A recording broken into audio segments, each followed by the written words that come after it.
Good afternoon, guys.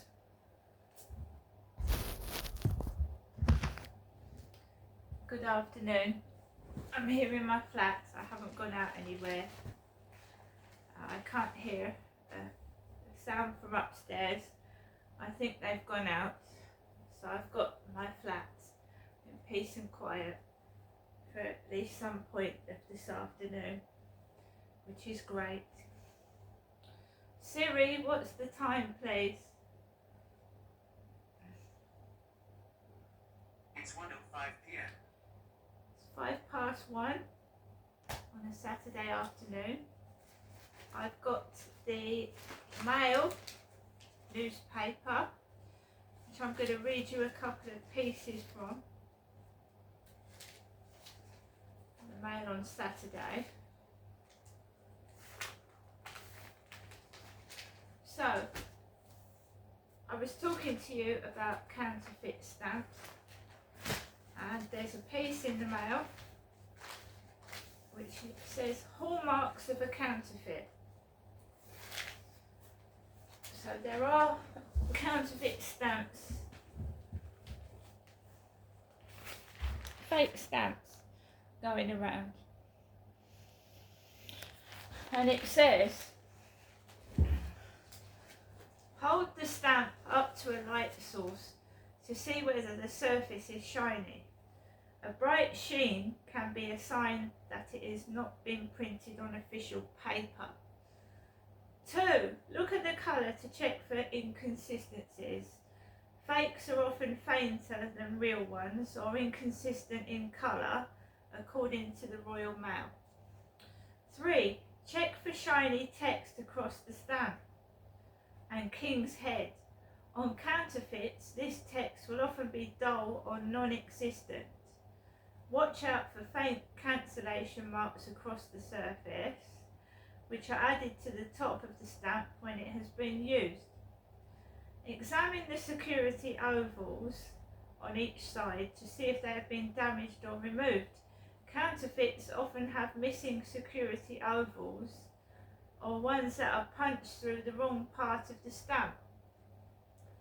5. Avoid stamps which are sold in quantities other than 25, 50 and 100 or cost less than official Royal Mail prices. Counterfeit stamps are often sold in quantities of 55, 66 or 99. So there are fake stamps in circulation.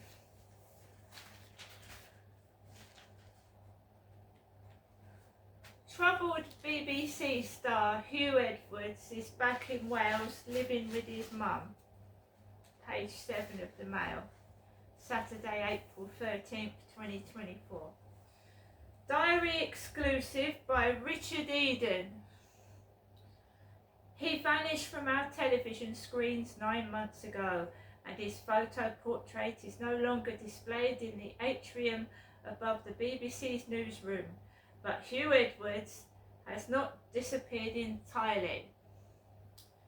The Mail understands the 62-year-old newsreader, who was suspended last July following allegations that a then unnamed presenter had paid a young person more than £35,000 for sexually explicit images, has taken sanctuary in his beloved Wales, and is being comforted in Carmarthenshire by his mother, Erona. Huw is now living in Wales, mostly with his mother. A friend told this newspaper, it's just easier that way. Edwards, who is still reportedly receiving his full $439,000 salary, had seemed more accomplished than ever in the months preceding his suspension, earning lavish plaudits for his commentary on Queen Elizabeth's funeral. There were even calls for him to be knighted, declaring that the idea embarrassed him. Edwards prepared with trademark rigour for his role leading the BBC's coronation coverage. I'd be lying if I said I didn't practice in my own mind, he explained. I'm often on the tube thinking, what would I say if this happened? Or what's the best turn of phrase for this? He also took care to ensure that he was in peak physical condition, resuming the punishing boxing sessions that saw him shed 3 stone in 2019 under the supervision of former light welterweight champion Clinton McKenzie. I am going to have to lose a stone, no question, said Edwards, who aside from his BBC salary raked in £25,000 in a single month in 2022 from speaking engagements. I am just a bit too tight around the waist. He made it plain that he left his wife, television producer Vicky Flynn, in peace as he prepared. I don't stand in front of a mirror or say to my wife, can you listen to this? I think she'd probably ask me to leave the room. But it was Miss Flynn, with whom Edwards has 5 children, now all adults, who stepped forward on July 12th last year. By then, the identity of the unnamed BBC presenter had inspired such a firestorm of speculation that Gary Lineker and Jeremy Vine felt obliged to deny that they were the man in question. And not acknowledging it was in fact her husband, Miss Flynn explained that he was receiving inpatient hospital care, adding that would stay there for the foreseeable future, having been treated for severe depression in recent years. In February, the BBC apologised to the young person's family who complained about Edwards 2 months before he was suspended, acknowledging that there had been shortcomings in the way it had dealt with the case. Now back in Wales, Edwards is assured of help from the one woman who perhaps understands him best. In the aftermath of Queen Elizabeth's funeral, his mother repeatedly sent messages to him. He recalled, "You look exhausted." Arona warned him, "There are huge bags under your eyes."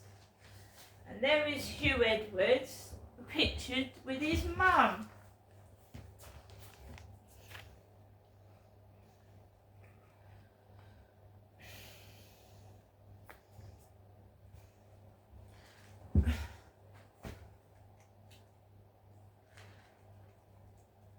So Sacha Baron Cohen and his estranged wife Isla Fisher, 48, confirmed their divorce. So that's another bit of news. We've also got why the friends exasperated with Amy for taking back her cheating husband again don't know the real story of the wrong size knickers. Amy Nuttall with husband Andrew Buchanan. And there's Amy Nuttall. There's a picture of Amy Nuttall.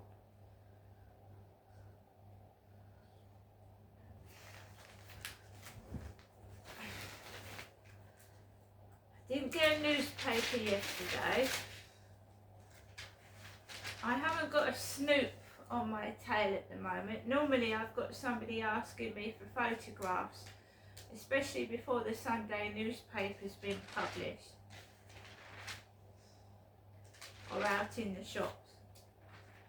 But they haven't got any photographs out of me. They constantly go down my Instagram and Facebook and TikTok and YouTube and pinch things.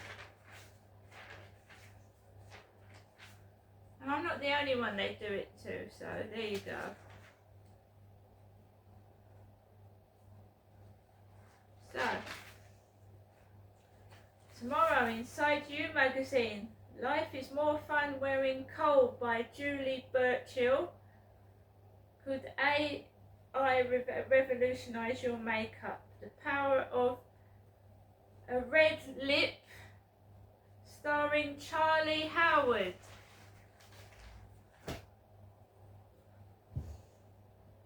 Right, so I've got got no plans to go anywhere today. I'm keeping safe in my flat. I truly feel unsafe outside, and I'm not lying. See you later.